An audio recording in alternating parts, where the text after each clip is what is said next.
Hey guys, welcome back to Nadir Audio. Today we're going to be taking a look at the $40 MPOW H17 Bluetooth noise cancelling headphones. So I actually didn't buy these to use as headphones. I bought them to use as a Bluetooth headset for work. So I've worked remotely for the last few years, and for most of that time I used a series of those Bluetooth earpieces, mostly the Plantronics kind. And those work fine, but I've gone through several of them because I just tend to lose them or misplace them. A couple of them have broken. So about a year ago, when I lost the last one and when we moved to Austin, I just decided to use the speaker on my iPhone and also use the microphone and speaker in my laptop for meetings, and that's worked okay, but I kind of wanted a Bluetooth set. And then fairly recently, one of the other software engineers at work recommended these to me, so I figured, hey, for $40, yeah, let's try them out. Yeah, they actually work great as a Bluetooth headset. I've never had a Bluetooth headset before, but it works pretty well. It takes a little bit getting used to when you're using the noise cancellation feature, because it does cancel out some of your own voice as well, and it takes a little getting used to hearing your own voice a little lower in volume, but you actually get used to that pretty quickly. And for the most part, these have worked really well for that, so I've used it for the last few days.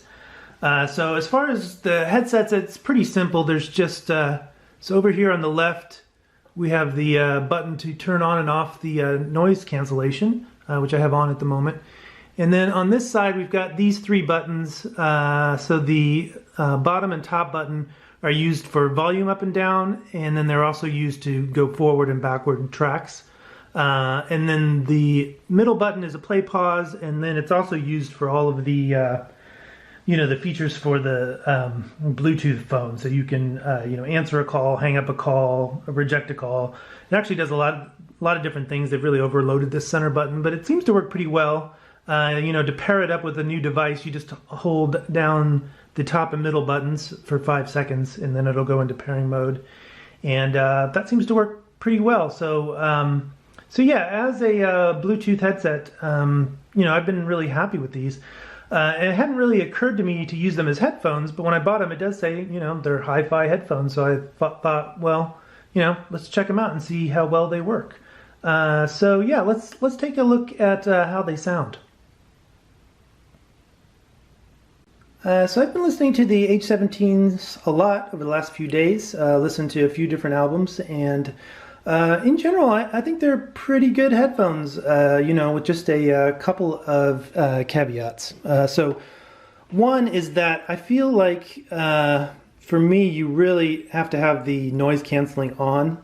If you listen to it with the noise canceling off, I feel like, one, you lose a little of that sort of sparkly high-end stuff, but it's more just the bass. You get plenty of bass with the ANC off, but I feel like it's kind of a flabby bass. It's not my favorite. Where when you turn the ANC on, the bass just gets more well-defined. Sounds a little better to me, and it's not real natural sounding, but it's just more refined, I would say, and sounds good with a lot of different recordings. I listened to a lot of stuff with this over the last few days. I listened to some electronic music. I listened to Matmo's Chance to Cut is a Chance to Cure, and that sounded great. I listened to Aphex Twin, the Richard D. James album. That's a very good recording. That sounded good on these. Let's see, I listened to The Cure, 17 Seconds. That sounded great. I listened to a bunch of jazz. I listened to Miles Davis, Miles in the Sky again. I've been on kind of a Tony Williams kick recently, and that's one of the Tony Williams recordings that I'm less familiar with, so I've been enjoying listening to that a lot. And that was great. A bunch of stuff, and this thing actually held up pretty well. It's not spectacular, but it's at a point where I can listen and I'm not distracted by wishing there was better sound. Now, there were a couple of exceptions to that. I listened to the Tortoise album, Millions Now Living May Never Die, or Will Never Die, and that's a very bass-heavy recording, and I did feel like I was lacking a little bit of definition in the bass, and the bass just wasn't very natural sounding on this, and for that particular recording you do want a nice natural bass response.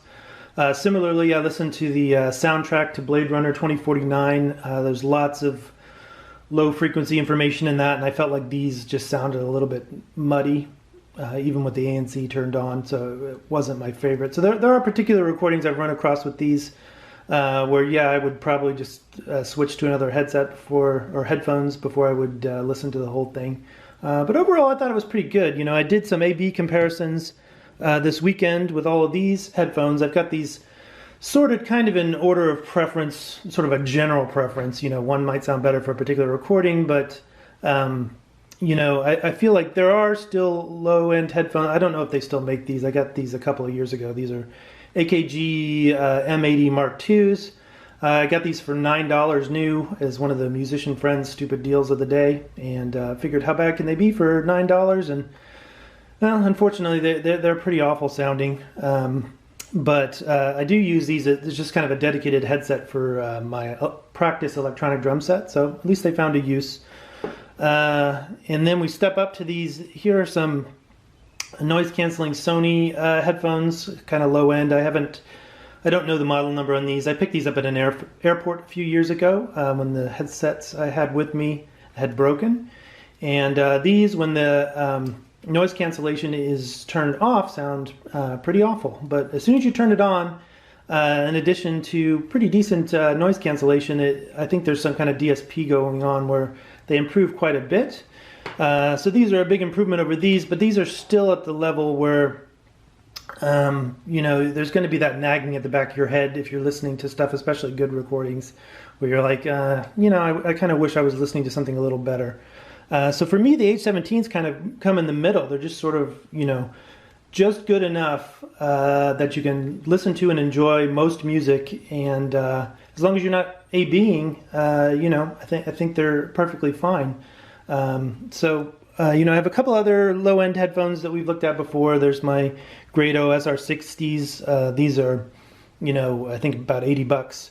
I like these a lot for classical music. These you get lots of information in the high frequencies, tons of resolving power that some of these others don't have, especially in that range. But I really only like them for classical music and a little bit of jazz. For most things, especially rock music and heavy electronic music, I don't think they sound that great. Probably my favorite for listening to music in this group would be these HIFIMAN HE35Xs. I think you can still get these for $75. If you haven't seen my video on these, I'll include a link to it in the description below. But I feel like these are some really nice, versatile headphones. Little boosted in the 3 to 6K range. Some people find that they cause sibilance problems. Unless you're listening to compressed stuff on YouTube or recordings that you just have known sibilance on them, I don't find that so much to be the case. So I actually like these quite a bit for low-end headphones. So these would be my favorite in this group. But overall, yeah, I'd say I'm impressed with the H17s. I would definitely recommend them. Maybe not as your only headphones for listening to music, but I think you can definitely listen to music with them and you know, really enjoy it. So yeah, that's it for this one. So I think in upcoming videos we're going to be switching a little bit to some more stereo equipment, but we will come back to headphones and you know, headphone amps and that sort of stuff. I'm hoping to you know, in the not too distant future start looking at some stuff in the sort of the next bracket up. Maybe look at some magneplaners and other types of headphones. These are all, you know, have dynamic drivers. So I think that'll be interesting, and then you know, we'll see where we go from there. But yeah, that's it for this one, guys. Thanks a lot for watching, and I'll see you all in the next video.